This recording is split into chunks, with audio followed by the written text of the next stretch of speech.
আমার 4 বছরের সম্পর্ক যা সত্যি তাই ওই আমাকে বিয়ে করবে না গেল কিসের জন্য আমার বাসায় এখন ওই ছেলে নিয়ে আমার পুত্র বিয়ে দিবে দেখবা হলে আমি এখানে উঠবো না আমি একটু বললে এখানেই উঠবো দেখ ওদেরও খাওয়া খাবো ওরা আমাদের নামে কেস করবে না আমিও নারী নির্যাতনের কেস আমিও কেস এখানেই করবো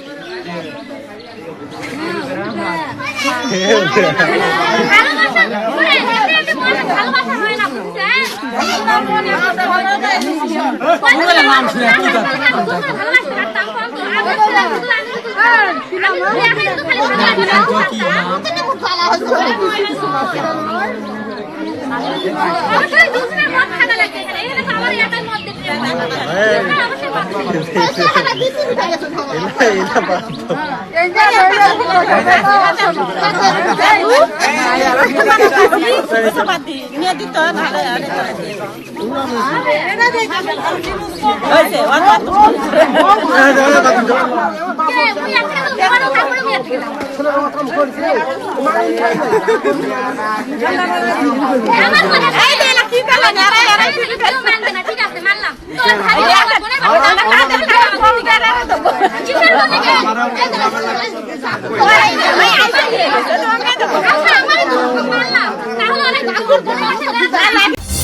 মানে বিয়ের প্রলোভন দেখায় ও আমার সাথে শারীরিক মিলামিশা করে এখন বলে বিয়ে করবে না।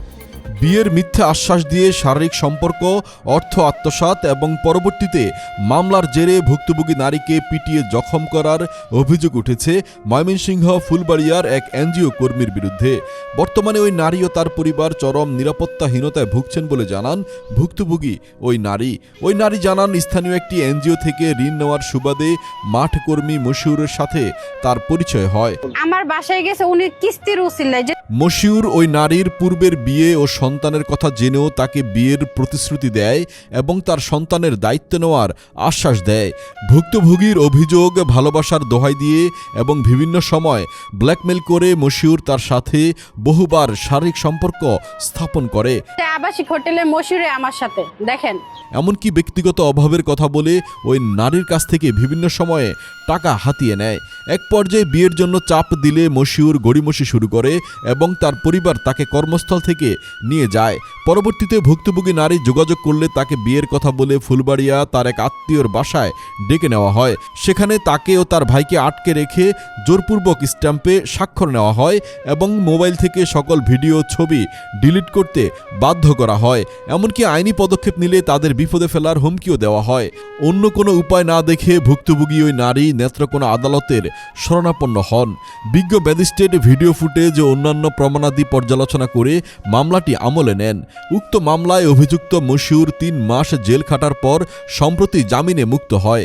ভুক্তভোগী ওই নারীর অভিযোগ, জামিনে বের হওয়ার পর মশিউর ও তার পরিবারের সদস্যরা আপোষ মীমাংসার কথা বলে তাকে ডেকে নিয়ে ময়মনসিংহ শহরের একটি গোলচত্বরে প্রকাশ্যে মারধর করে। স্থানীয়রা তাকে উদ্ধার করে ময়মনসিংহ সদর হাসপাতালে ভর্তি করান, যেখানে তিনি 3 দিন চিকিৎসাধীন ছিলেন। ভুক্তভোগী ওই নারী বলেন, সব জেনে শুনে এনজিও কর্মী মশিউর তার জীবনটা নষ্ট করে দিয়েছে।